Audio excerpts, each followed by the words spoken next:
Hey, come see us on tour. We'll be in Tempe, Arizona, Los Angeles, Columbus, Ohio, Dayton, Ohio, Cincinnati, Lexington, Burbank, California, and Honolulu. Go to jimmydore.com for a link for those tickets. Don't go anywhere else. Today, this guy, Andre X, he said, today I was beaten, kidnapped, blindfolded, and taken to a military base by the Israeli occupation forces. That's how Israel deals with journalists.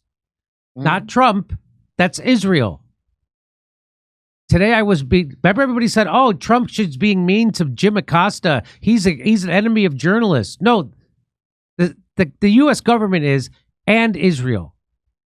Today I was beaten, kidnapped, blindfolded, and taken to a military base by the Israeli occupation forces, together with 4 other journalists. 2 of us were held for 11 hours without charges. My phone was confiscated, and one of us is still in custody. So that one that's still in custody is a guy from the Grayzone, Jeremy Loffredo.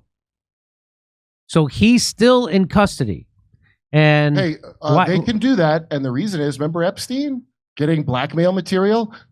Why do you think we can't tell Netanyahu nothing?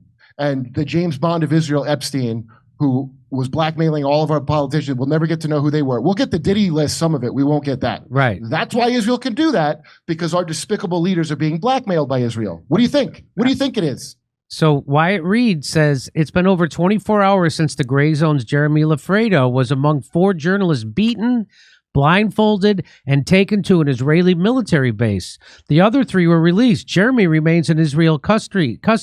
His phone has been seized. More to come. Plus, you can't retweet any of his tweets on Twitter. Isn't that weird? Dan Cohen says the Israeli military dictatorship has kidnapped and beaten American journalist Jeremy Loffredo, apparently as punishment for his on-the-ground reporting.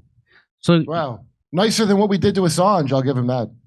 Our friend Afshin Ratanzi says Grayzone journalist kidnapped by the IDF.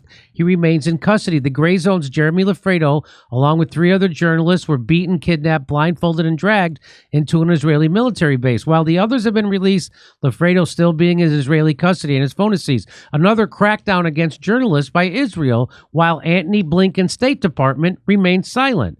I'll bet it's a favor to Anthony Blinken. I'll bet you it's a favor to him, them doing that. So here is Jeremy says, I think this was the report that got him. So he wasn't supposed to report this. In fact, it was made illegal in Israel for you to report where the bombs that Iran and was sending, where they landed. You weren't supposed to be allowed. It was illegal to report where they landed. He reported it. He said, while on the ground in Israel, I was able to track down the impact sites of Iranian missiles on key Israeli military and intelligence installations, including Nevatim Air Base and the Mossad headquarters. Hey, couldn't happen to a nicer air base and headquarters. Despite Israeli military censors' official ban on publishing the locations. So he did it. And I bet, so I'm going to show you the parts I can show you. He puts a lot of war footage in it. He shows you the missiles. I can't show you that because they demonetize that on YouTube. So I'm just going to show you the parts of his report I can show you. As night fell, I headed to the heart of... So here he is. He was at a military base. He showed where some bombs fell. Now he's going to go to Tel Aviv. Watch this. As night fell, I headed to the heart of Israel's military and intelligence operations, Tel Aviv.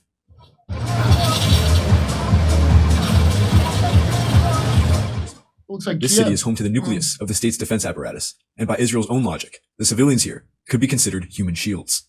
At the center of this high-density urban area... So they are! So they could be considered... So Israel would say, if that was Palestine, they would call them human shields because they have military installations and headquarters for their intelligence operations embedded inside Tel Aviv.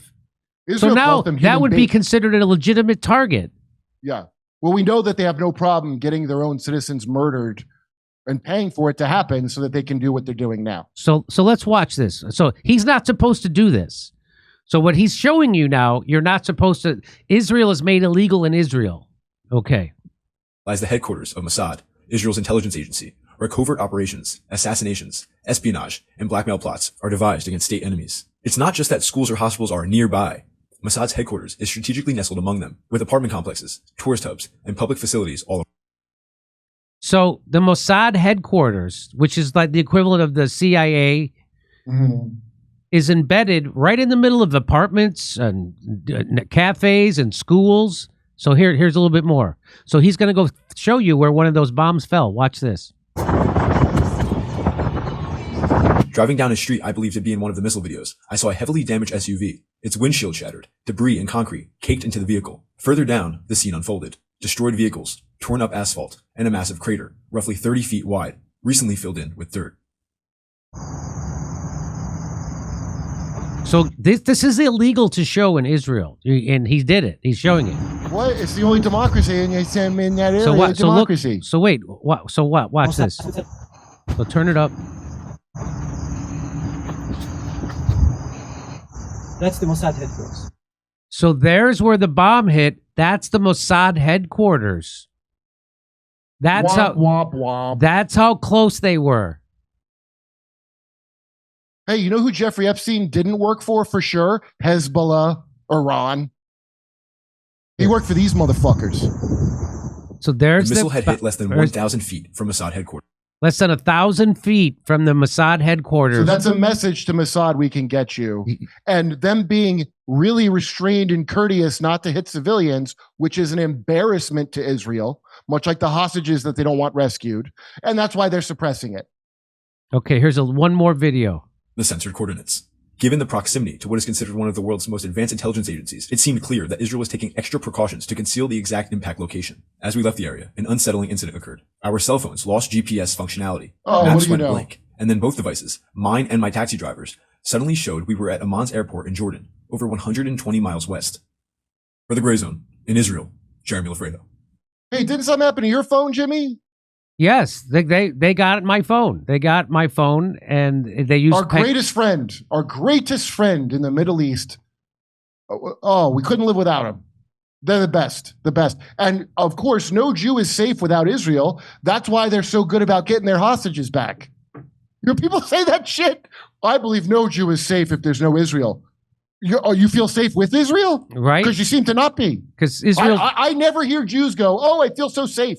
You ever hear them say that? I don't.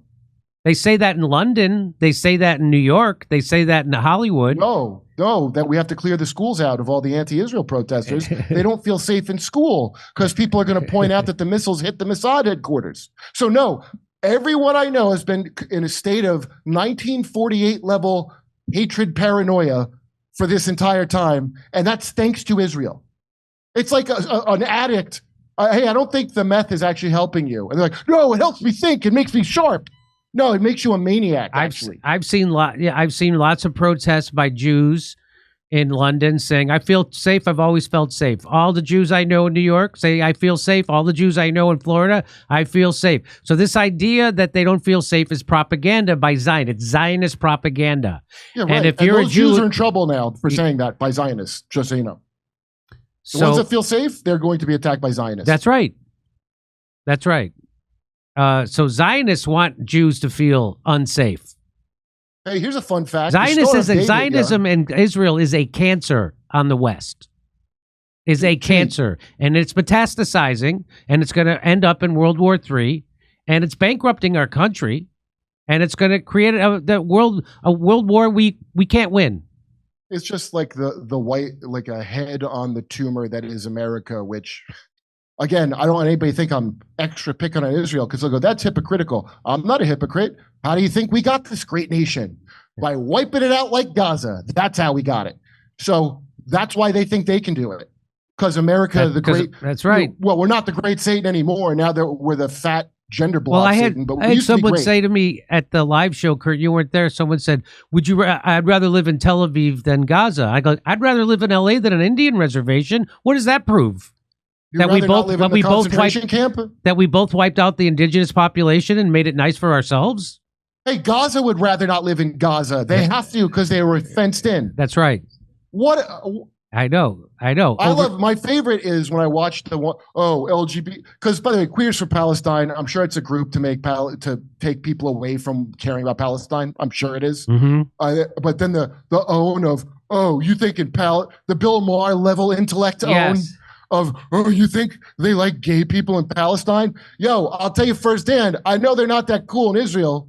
Paul Stanley from Kiss has to be in the closet to this day because they're not cool with that. So I don't know what the fuck they're talking about.